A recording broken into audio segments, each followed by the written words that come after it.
Queridos, nós vamos começando a ler aqui o livro de Abacuque, capítulo 3, versículo 17. Diz assim: ainda que a figueira não floresça, nem haja fruto na vide, o produto da oliveira minta, os campos não produzam mantimento, as ovelhas sejam arrebatadas do aprisco, e nos currais não haja gado. Eu, quando leio esse versículo, tem uma frase que vem à minha mente.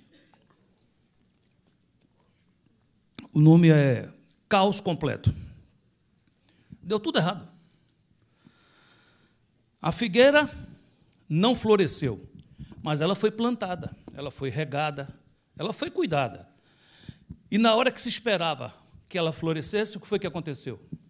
Falhou.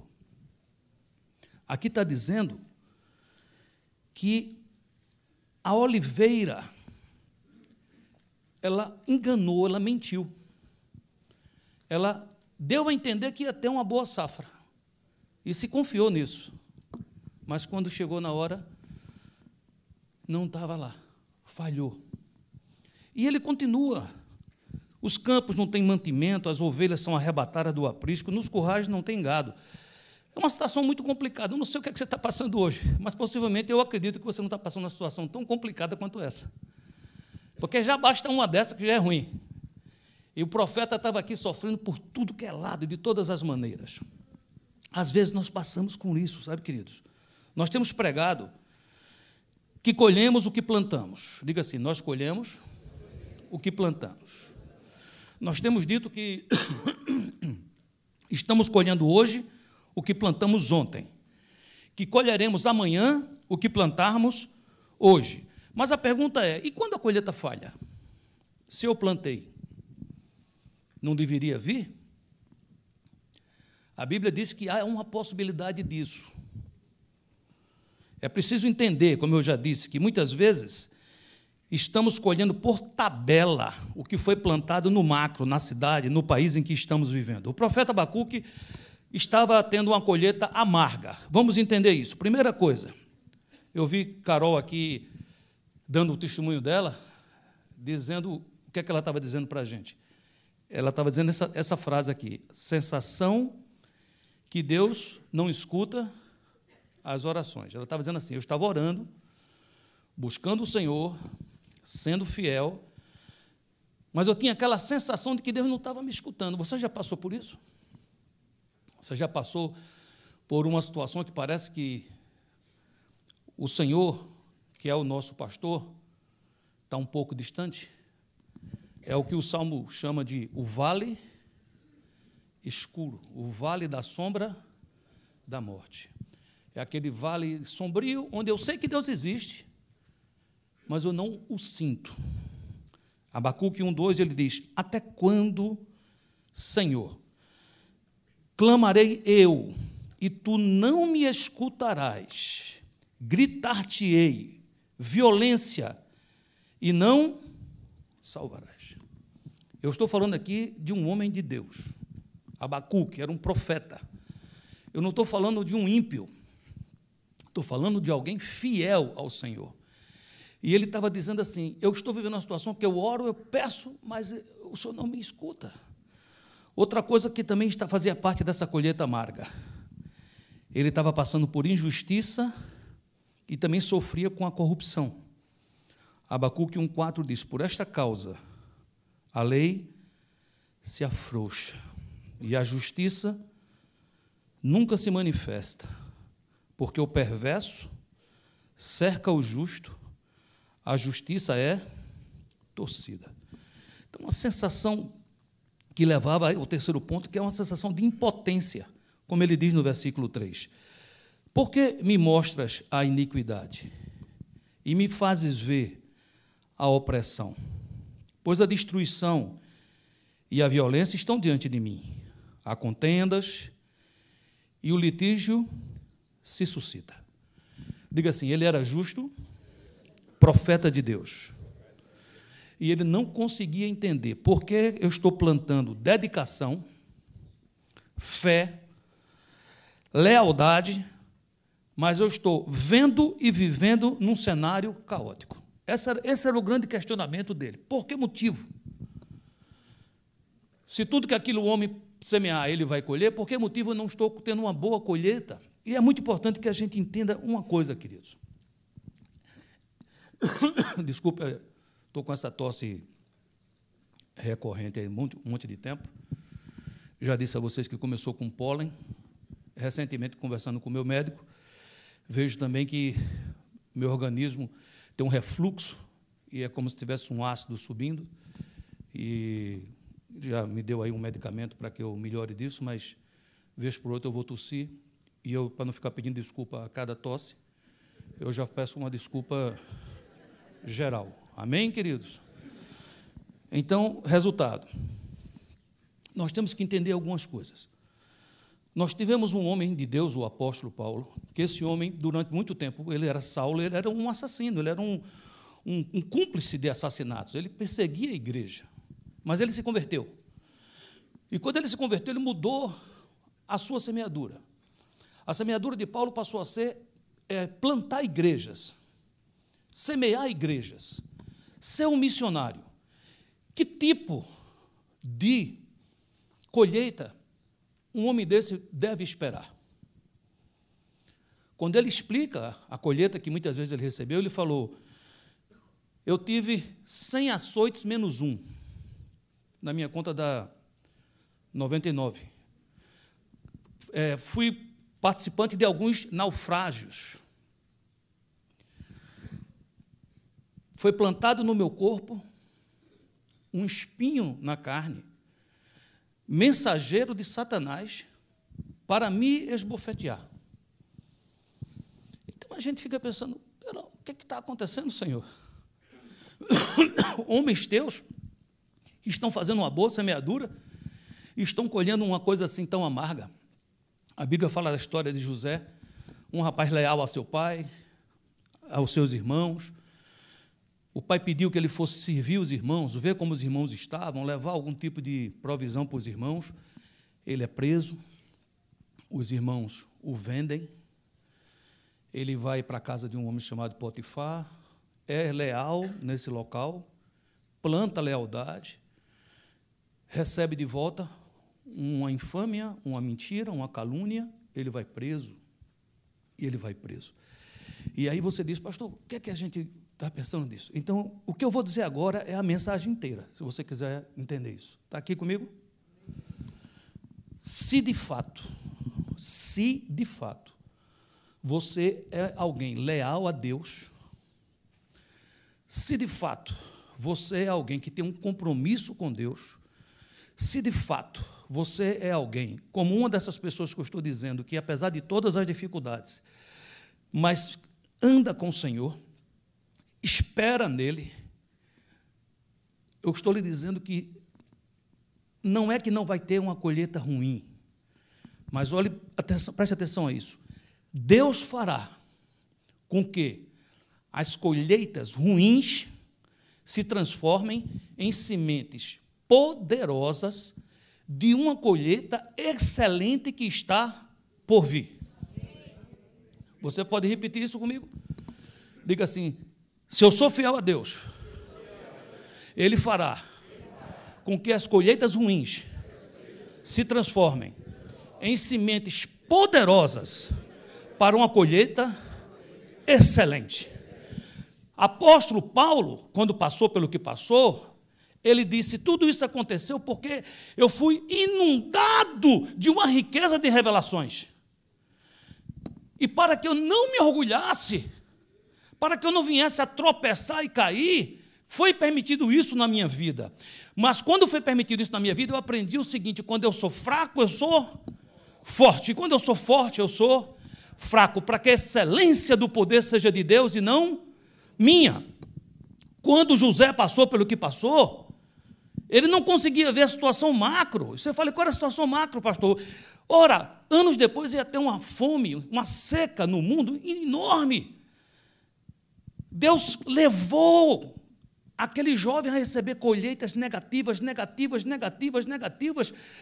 a frequentar um cárcere imundo, de maneira injusta, mas ali dentro, aquelas colheitas amargas estavam se transformando em sementes poderosas para uma colheita excelente. Deus levanta José e o transforma no segundo homem mais poderoso da terra, só abaixo de Faraó. E quando ele se encontra com seus irmãos, que seus irmãos reconhecem que ele, que temem pela sua própria vida, pelo que fizeram a ele, ele diz: não temam, porque meu Deus transformou o mal que vocês fizeram contra mim em bem, para que, por meu intermédio, muitos pudessem ser salvos. Você está entendendo, queridos, o que eu estou dizendo, sim ou não? O que é que você está passando hoje? Diga-se no seu coração: se eu permanecer fiel, a colheita mais amarga será apenas uma semente poderosa de uma colheita excelente.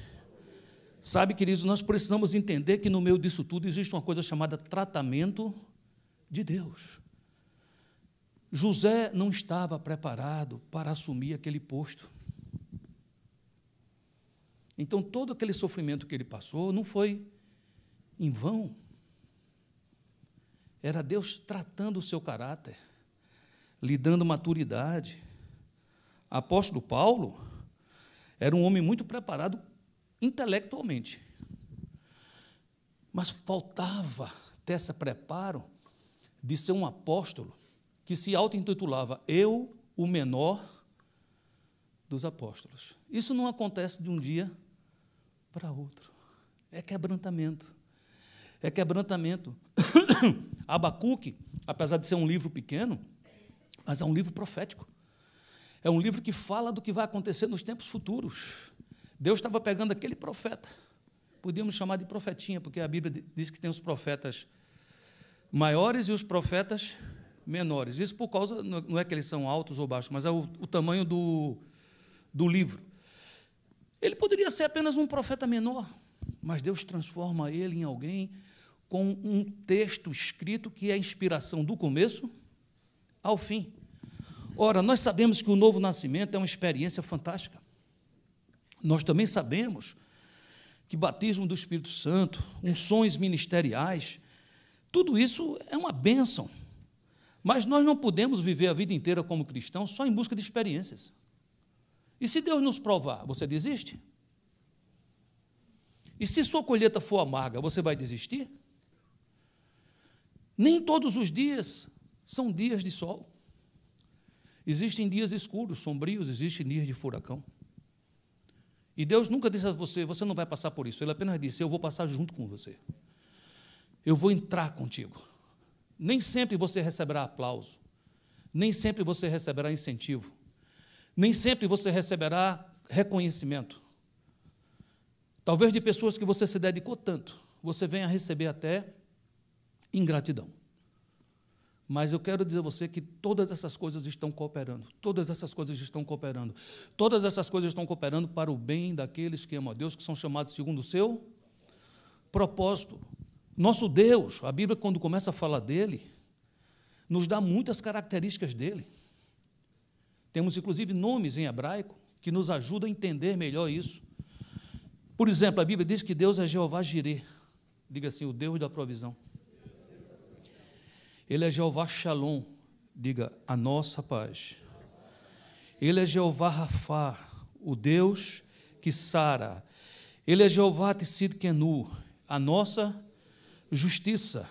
Ele é El Shaddai, o Todo-Poderoso. Ele é Jeová Sabaoth, o Senhor dos exércitos. Ele é Jeová Shammah. Ele está sempre presente. Ele é Jeová Makadesken, o Deus que santifica. Ele é Jeová El Gimolá, o Senhor da recompensa. Mas a gente não pode esquecer que ele também é Jeová Naquê. Você diz: e o que é Jeová Naquê? O Deus que nos prova. Todas essas características de Deus são verdadeiras, mas nós não podemos abraçar todas elas e rejeitar o tratamento de Deus, porque esse tratamento não é sem um objetivo. Mas eu sei que muitos nesse ponto desanimam e deixam o Senhor. Muitos querem andar embaixo da provisão, querem ser curados. Toda hora que pedir uma cura tem que ser imediata. Muitos querem estar experimentando esse Senhor dos Exércitos que peleja as nossas batalhas. Mas tem que entender que nesse pacote, esse Pai amoroso quer nos provar, quer nos tratar, para nos preparar para andarmos em lugares altos. Andar em lugares altos é feito para a gente que sabe andar de joelho. Porque quando a gente não aprende a andar de joelho, e nós somos colocados em lugares altos, nós nos orgulhamos, ficamos vaidosos e colocamos tudo a perder. O que é que de fato precisava? Abacuque passou por isso, mas ele estava com uma coisa chamada miopia espiritual. Diga isso. Você fala, o que é miopia, pastor? É quando a gente só vê o que está perto. A gente só vê o presente. É aquele casal que a vida inteira a esposa foi fiel. A vida inteira a esposa foi uma mulher dedicada. Agora, ela está enferma. E o míope espiritual, creio, começa a pensar em deixar essa mulher. Ou vice-versa. Quantas vezes eu não vejo casais que caminharam juntos, mas aí passam por uma crise financeira. E você vê um querendo desistir do processo. O nome disso é miopia, porque só se vê o que está perto. Precisa ampliar a visão. Abacuque, capítulo 1, versículo 2, quando ele dizia, até quando, Senhor, eu clamarei por socorro, sem que tu ouças? Até quando gritarei a ti violência, sem que tragas salvação? Por que me fazes ver a injustiça e contemplar a maldade? A destruição e a violência estão diante de mim, há luto, conflito por todo lado. Por isso a lei se enfraquece, a justiça nunca prevalece.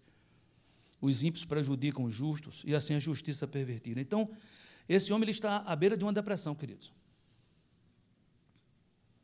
Ele está dizendo assim, não vale a pena andar com Deus. Está quase chegando nesse ponto.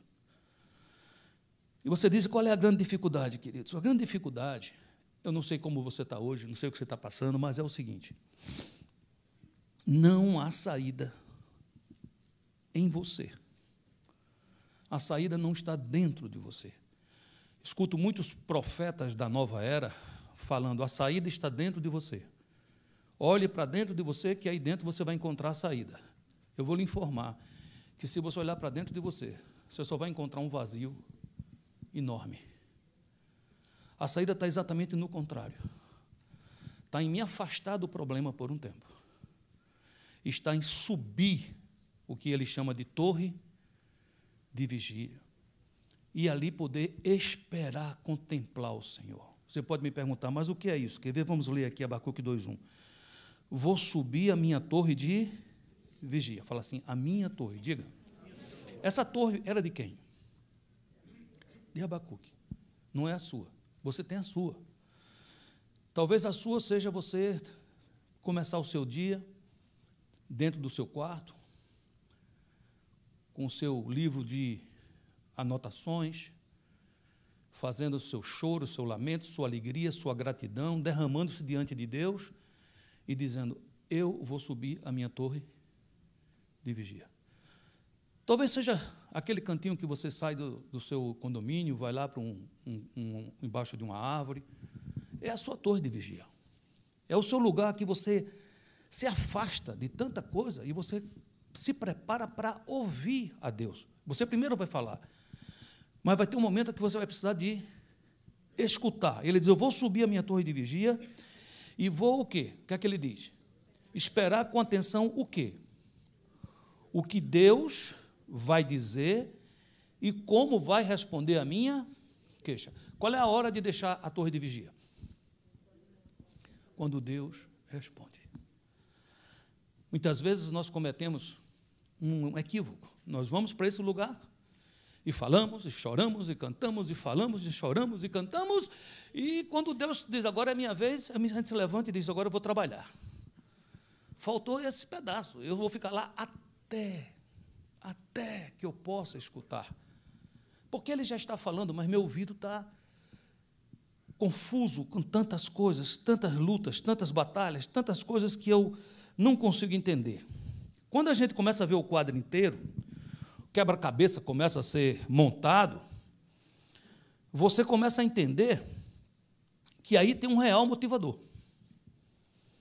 O que me faz caminhar com o Senhor há 40 anos como pastor, ou há 20 e poucos anos aqui na América, lhe garanto que não são dias bons ou dias maus, porque existem os dois. Você diz, o que é que faz o senhor permanecer, pastor? É porque eu tenho uma visão de um quadro completo. Eu creio que ainda seremos um povo em que cada casa será uma igreja, será uma extensão da igreja do Senhor Jesus. Que cada um dos discípulos vão exercer o seu pleno sacerdócio dentro da sua casa, na força e na fraqueza, nos dias bons e nos dias maus, nos dias que vamos a um médico e escutamos boas notícias, e no dia que vamos ao médico e escutamos notícias negativas. Mas eu sonho com isso, uma igreja de discípulos que não desencoraja os outros, que não tem um dedo acusador rápido para derrubar as pessoas, que tem capacidade de pensar em si mesmo e dizer, ontem era eu que estava passando por isso. Então, terei misericórdia hoje dessa pessoa que está aqui. Eu tenho esse sonho. Eu tenho essa visão. É isso que eu estou fazendo aqui. E isso me sustenta. É lógico que o abraço de vocês, o amor de vocês, o carinho que eu recebo da igreja, isso é motivador, isso é encorajador, isso é bênção. Mas isso pode variar. Isso pode ser mais, isso pode ser menos. É preciso que você receba de Deus uma visão completa. O que é que Deus quer para a sua casa? O que é que Deus deseja para a sua família? Deus tem um projeto para você. O que é que Ele tem falado com você? O que é isso que você desejaria fazer? É ver isso que nos dá forças para que nas lutas a gente fique firme e comece a caminhar com o Senhor. Quando a gente fala, por exemplo, de visão panorâmica, a palavra pan quer dizer todo, e orama quer dizer vista. Você tem uma vista inteira. Por isso que ele estava dizendo, eu vou subir a minha torre de vigia. O que é que ele estava dizendo? Eu vou sair desses problemas, porque é tanta coisa, é tanta confusão, é tanto negócio que eu não consigo nem raciocinar. Eu quero ter uma visão mais ampla. Eu até escrevi aí, perspectiva igual a visão, igual a quadro completo. Vocês ainda lembram o que foi que Abacuque viu? Ele viu o quê? Abacuque 2,9. Ai dos que obtêm lucros injustos. 2,12. Ai daqueles que edificam uma cidade com sangue e estabelece com crime. Ai daqueles que dá bebida a seu próximo. Ai daquele que diz a madeira, desperte, ou a pedra sem vida, acorde. Poderá o ídolo dar orientação? Está coberto de ouro e prata, mas não respira. Você veja que houve uma mudança, você diz, por quê? Porque antes, Abacuque estava dizendo assim, não adianta de nada. Eles são injustos, eles são corruptos e nada acontece. E ele agora começa a dizer assim, não vai ser assim não. Ai deles. Ele começou, porque subiu a torre, a ver que o ímpio seria tratado a seu tempo. Diga-se, o ímpio será tratado a seu tempo. Então, o que é que ele pôde entender? Ele pôde entender que essa história não começava nele, nem terminava nele. Tudo que nós estamos passando não começa em nós. Nós estamos fazendo parte de uma corrida, como se fosse uma corrida de bastão, algo que é grandioso no decurso dos anos. Deus está nos chamando para agora fazer parte disso, para caminharmos nisso. E é preciso que a gente possa entender isso. Eu quero dizer alguns passos para a gente poder colher os mais altos lugares no Senhor. Abacuque 3,19 diz, o Senhor, o soberano, é a minha força. Ele faz os meus pés como os do servo. Repita essa última frase, por favor. Faz-me andar em lugares altos. O que é que significa isso? Significa a capacidade de você andar acima das suas dores, acima dos seus problemas, ainda que a figueira não floresça, ainda que a vide não dê seu fruto, ainda que não haja gado no curral, ainda, todavia em ti eu confiarei. Eu sou levado a um outro lugar. Eu não me guio por vistas. Há um hino muito antigo, que talvez só quem conhece aqui nessa igreja seja Natan. Natan foi pastor daquele tempo, não é, Natan? Não sei se você lembra. Essa paz. Tem mais gente. Cante, cante. Eu não estou podendo cantar muito hoje. Vamos lá. Essa paz que eu sinto em minha alma não é porque tudo me vai bem.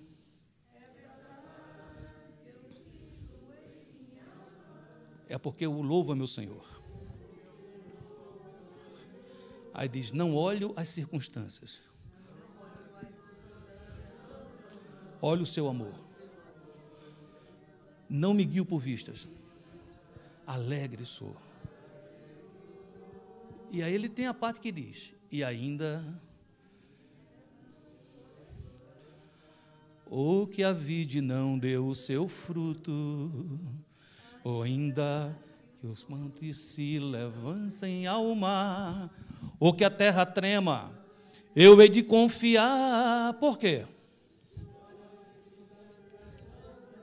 Eu olho o seu amor. Eu não me guio por vistas. É por isso que eu sou alegre. E foi para esse lugar que Deus começou a levar o profeta. Entender que esta obra já está acontecendo no decurso dos anos. Abacuque 3:2. Aviva a tua obra, ó Senhor, no decorrer dos anos e no decurso dos anos. O meu trabalho não é começar essa obra, mas é pedir ao Senhor que Ele a avive na minha vida. A obra já existe, a obra já está caminhando ao redor e ao decurso dos anos. Pode ser que eu não esteja vivenciando, porque ela não está avivada em mim. E o que ele está pedindo é, Senhor, aviva nesse meu tempo, aviva nesta época que eu estou vivendo. Ele pôde ver, não começou em mim, não terminará em mim, mas eu fui chamado para fazer diferença nesta geração. Fala assim, não começou em mim, não terminará em mim, mas eu fui chamado para fazer diferença nesta geração. Sabe, queridos, é a visão que mesmo que demore, nos mantém motivados. Vamos esperar sabendo que não falhará. Diga assim, mesmo que demore, eu vou esperar. Olha o que diz Abacuque 2:3, porque a visão ainda está para cumprir-se no tempo o quê? Determinado, mas se apressa para o fim, e não falhará. Se tardar, espera-o, porque certamente virá e não tardará. O que ele está dizendo de maneira prática é, a visão vai se cumprir na sua vida. Diga quem está do seu lado, a visão vai se cumprir na tua casa. Diga assim, o propósito de Deus vai ser cumprido na sua vida 100%. Diga isso. Agora, olha um pouquinho para mim, olha um pouquinho para mim. E tem uma promessa, está dizendo assim, não vai tardar. Não é bênção, queridos? Porém, se tardar, espere, porque não vai tardar. Está certo? Anima quem está do seu lado, fala assim, espera, porque não vai tardar, mas se tardar, espera, porque não vai tardar. Diga, está às portas já, amém, queridos? Segundo ponto, ficar firme durante as provas. Isaías 30:21. Os teus ouvidos ouvirão a palavra que está por detrás de ti, dizendo, este é o caminho, andai nele, sem vos desviardes, nem para a direita, nem para a esquerda. Firme, passando por lutas, passando por dificuldades, conquistando um país, lutando pela sua casa, lutando pela sua família. Ouça essa voz, aprenda a abrir os seus ouvidos mais e mais. Ouça essa voz que você vai à torre de vigia até escutá-la, e ela vai dizer a você, este é o caminho, não sai daí, não desiste. Dá uma abraçada assim, quem está do seu lado assim, e fala assim, não sai desse lugar, hein?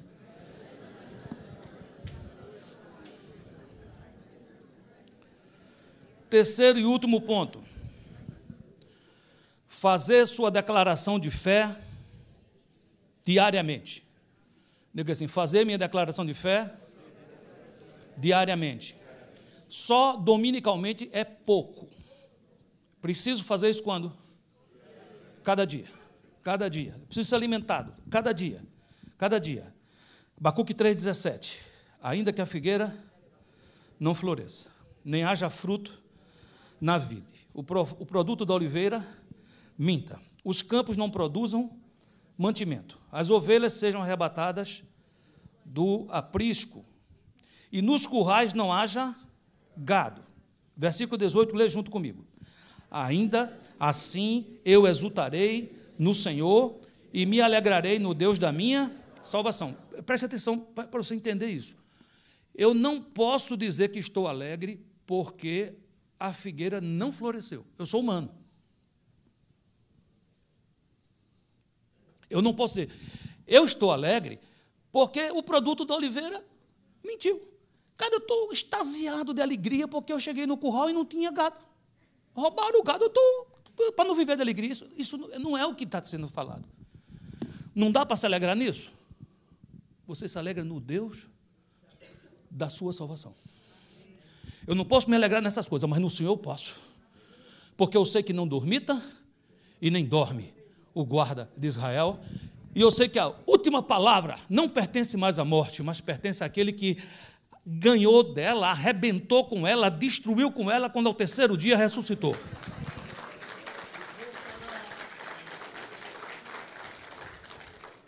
Versículo 19, o Senhor, o soberano, é a minha força. Todo dia dizer, eu hoje estou meio fraco, mas o Senhor, o soberano, é a minha força. Hoje eu tive boas notícias, mas eu não vou confiar nas boas notícias. O Senhor, o soberano, é a minha força. Ele faz os meus pés como do servo, faz-me andar em lugares altos. Deixa eu terminar com um pequeno testemunho para vocês. Uma boa parte da igreja me conhece um pouco da minha história. Eu, no Brasil, fui empresário durante muitos anos. Acumulei, juntamente com a função de empresário, o pastorado da Igreja Batista Bereana. Mas a vida comercial cresceu muito naquele tempo, até que Deus aprove me chamar para a América, e tomei uma decisão que quem me conhecia jamais achava que eu iria tomar essa decisão, que seria terminar os negócios, e me sobraram algumas propriedades que eu as aluguei, e esse aluguel me ajudou muito nesses anos todos aqui para poder me manter minha casa e, com isso, também implantar o ministério. Uma dessas propriedades, a maior delas, é muito importante para o meu rendimento. Não se preocupe que eu não vou fazer uma vaquinha aqui no final, não, tá? Só para você acompanhar o raciocínio. O ano passado eu estive lá e eu observei que o inquilino, sem nenhuma permissão, começou a fazer uma reforma.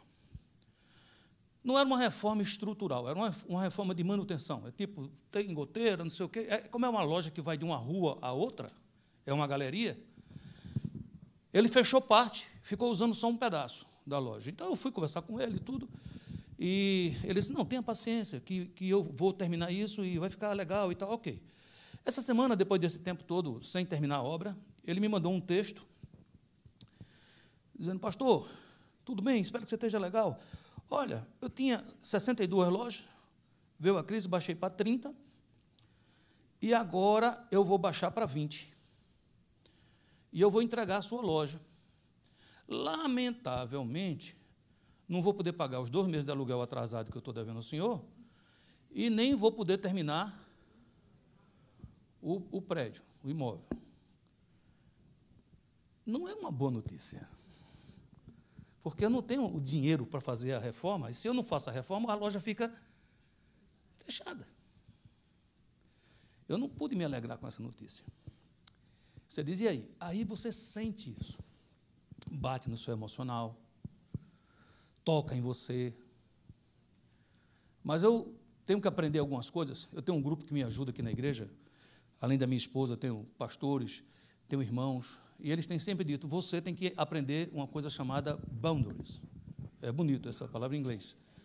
Que quer dizer o quê? Limites. Eu não sei isso.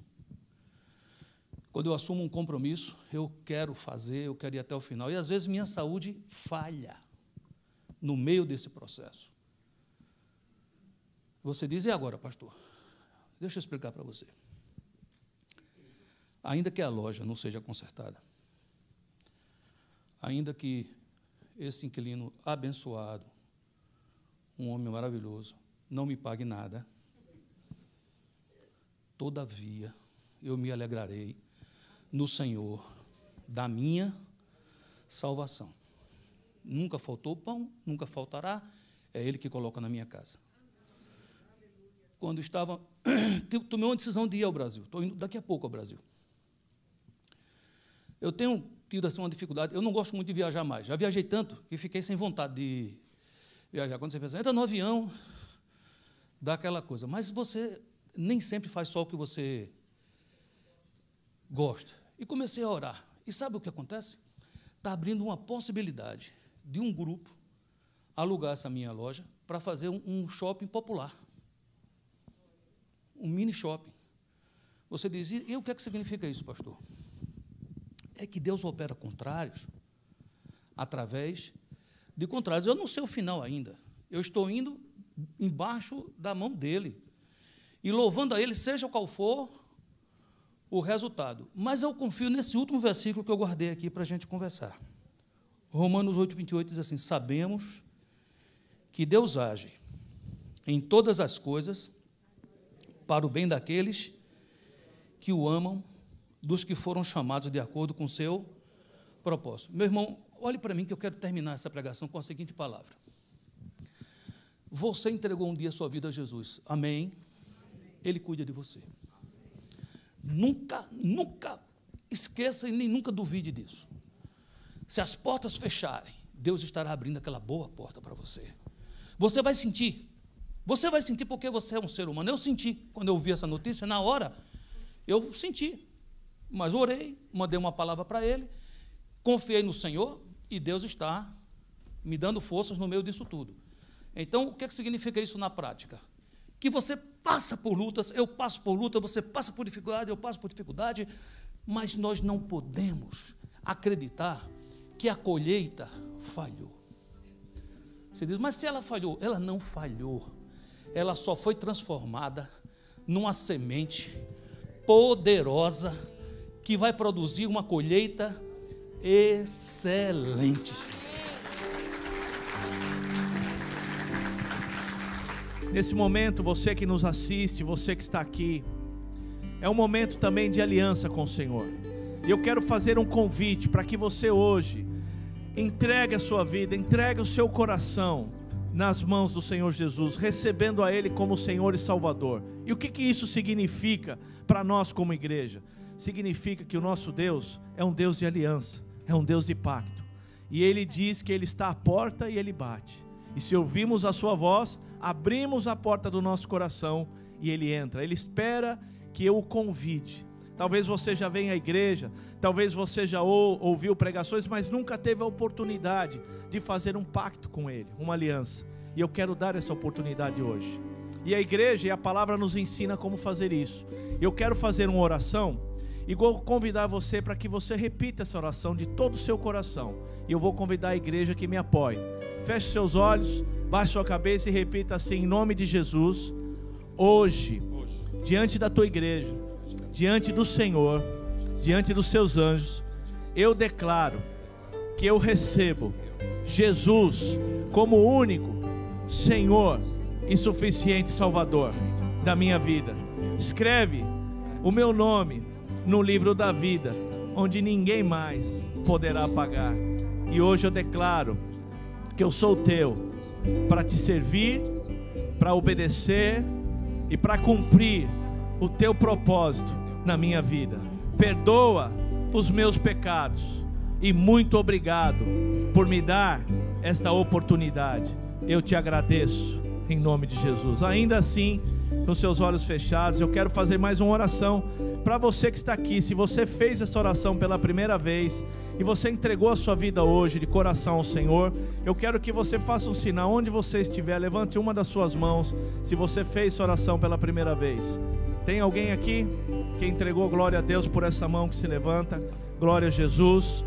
Tem mais alguém? Hoje é o dia que o Senhor preparou. Queria que você viesse aqui, amado. Eu quero orar por você. Parquinhos, ajuda esse amado a dar os primeiros passos. Vem cá, amado. Se tem mais alguém, hoje é o dia. O Senhor preparou. Pode vir, pode vir. Bem-vindo em nome de Jesus.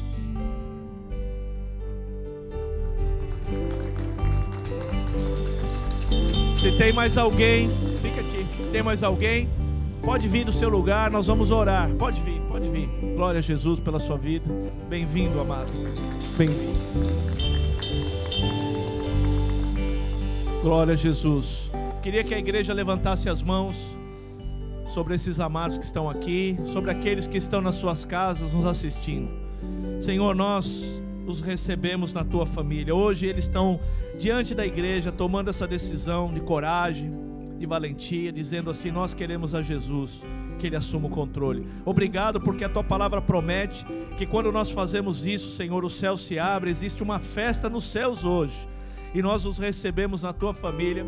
Declaramos todas as sortes de bênçãos espirituais, físicas e emocionais, e declaramos que eles pertencem à igreja do Senhor Jesus, esse organismo vivo, para cumprir o propósito que o Senhor tem na vida deles. Nós os recebemos em nome de Jesus, e o povo de Deus diz: bem-vindos à sua família. Recebe um abraço, abraça esses amados aí. Glória a Deus.